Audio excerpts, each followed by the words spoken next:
મેં ગુંદાના અથાણાનો video share કર્યો હતો, તો તેમાં અમે ઘરે જ બનાવેલો આચારનો મસાલો વાપર્યો હતો. તો ઘણા લોકોની કમેન્ટ આવી હતી કે તમે આચારના મસાલાની રેસીપી શેર કરજો. તો ઘણા લોકોના કમેન્ટના લીધે જ હું આજે તમારી સાથે આચારના મસાલાની રેસીપી શેર કરવા જઈ રહી છું, જેને બનાવવું એકદમ આસાન છે. તો ચાલો ફટાફટ રેસીપી સ્ટાર્ટ કરીએ. તો સૌથી પહેલાં તો આપણે 1/4 કપ જેટલું તેલ અહીંયા મેં ગરમ કરવા માટે મૂકી દીધેલું છે, અને આ તેલમાં ધુમાડા નીકળી જાય તેટલું આપણે તેલ ગરમ કરવાનું છે.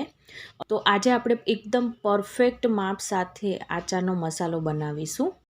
તો ફ્રેન્ડ્સ, અહીંયા જુઓ ધુમાડા પણ નીકળવા માંડ્યા છે, અને હવે આપણે આમાં થોડા રાઈના કુરિયા એડ કરીશું. તો તે તરત જ ઉપર આવે છે. તો આ રીતના ધુમાડા નીકળી જાય તેટલું આપણે તેલ ગરમ કરવાનું છે.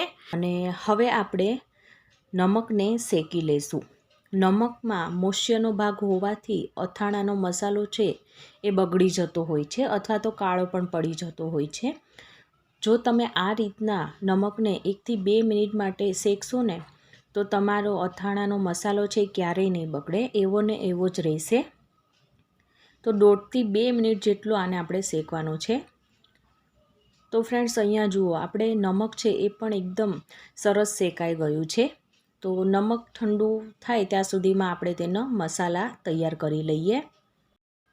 અહીંયા મેં 1 વાટકી જેટલા રાઈના કુરિયા લીધેલા છે, જે માર્કેટમાં આસાનીથી મળી જતા હોય છે. તો તેને હવે આપણે મિક્સર જારમાં ક્રશ કરી લઈશું. તો મિક્સરને ઓફન કરીને 2 થી 3 વાર કરવાનું, એટલે એકદમ સરસ એવા કુરિયા છે એ ક્રશ થઈ જશે. આ કુરિયાનો ભૂક્કો ના થઈ જાય તો તે વાતનું અહીં ખાસ ધ્યાન રાખવાનું છે. અધકચરા જ આપણે તેને ક્રશ કરવાના છે. અહીંયા મેં રાઈના કુરિયાને આ રીતના અધકચરા ક્રશ કરી લીધા છે. તો હવે આપણે તેને એક પ્લેટમાં કાઢી લઈએ.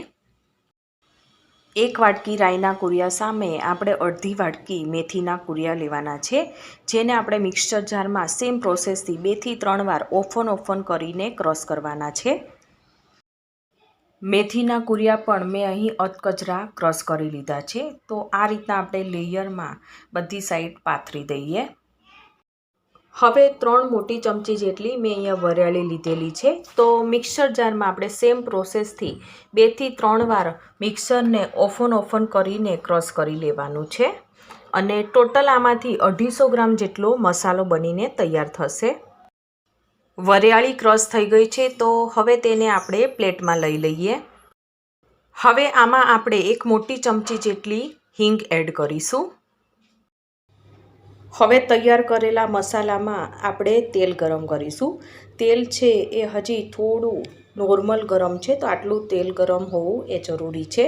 વધારે પડતું તેલ ગરમ હોય તો એ એડ નહીં કરવાનું. અને હવે આપણે ફટાફટ ડીશથી ઢાંકીને તેને 2 થી 3 મિનિટ જેટલું રહેવા દેશું, એટલે સ્વાદ અને સુગંધ એ ખૂબ જ સરસ આમાં બેસી જશે. 2 મિનિટ થઈ ગઈ છે, તો હવે આપણે ઢાંકણ ખોલીશું. અને હવે આમાં આપણે શેકેલું મીઠું એડ કરીએ, અને તેની સાથે સાથે અડધી ચમચી જેટલું આપણે હળદર પાવડર એડ કરીશું. આમાં વધારે હળદર એડ કરવાની નથી, નહીંતર આપણો મસાલાનો કલર છે એ પીળો દેખાશે. અને હવે આપણે એકવાર બધું સારી રીતે મિક્સ કરી લેવાનું છે. જો તમે આવી નાની બાબતોનું ધ્યાન રાખીને આચારનો મસાલો બનાવશો ને, તો તમારું અથાણું છે એ 12 માસ સારું રહેશે. તે કાળું પણ નહીં પડે અને તેમાં ફૂગ પણ નહીં વળે. અહીંયા મેં અડધી વાટકી જેટલું કાશ્મીરી લાલ મરચું લીધેલું છે. કાશ્મીરી લાલ મરચું એડ કરવાથી આપણે મસાલાનો કલર છે એ ખૂબ જ સરસ આવે છે, અને સ્વાદ પણ 2 ગણો વધી જાય છે. તો હવે આપણે એકવાર બધું સારી રીતે મિક્સ કરી લઈએ. અહીંયા એ વાતનું ખાસ ધ્યાન રાખવાનું છે કે આપણે જે તૈયાર કરેલું મિક્સર છે ને, એ એકદમ સારી રીતે ઠરેલું હોવું એ ખૂબ જ જરૂરી છે. જો ગરમ હશે અને તમે લાલ મરચું એડ કરશો ને, તો તમારું અથાણું છે એ કાળું પડી જશે. તો આ વાતનું અહીં ખાસ ધ્યાન રાખવાનું. તો આપણો આચારનો મસાલો છે એ બનીને એકદમ રેડી થઈ ગયો છે. તો આ મસાલાને તમે એરટાઈટ કોઈ પણ બરણી હોય તેમાં ભરીને ફ્રીજમાં રાખી દેવાનો, અને જ્યારે વાપરવો હોય ત્યારે કાઢીને તરત જ પાછો મૂકી દેવાનો. અને આ મસાલાને તમે ઢોકળા ઉપર સ્પ્રિંકલ કરીને, અથવા તો ખીચા ઉપર, અથવા તો ખાખરા ઉપર પણ એડ કરીને ખાઈ શકો છો. તો તમે ક્યારે બનાવો છો આવા પરફેક્ટ માપ સાથે અથાણાનો મસાલો એ મને કમેન્ટ સેક્શનમાં જરૂરથી કહેજો. અને જો મારી આજની રેસીપી તમને ગમી હોય તો મારી ચેનલને સબસ્ક્રાઈબ, લાઇક અને શેર કરવાનું ના ભૂલતા. તો આપણે ફરીવાર મળીશું એક નવી જ વાનગી સાથે. Thank you for watching.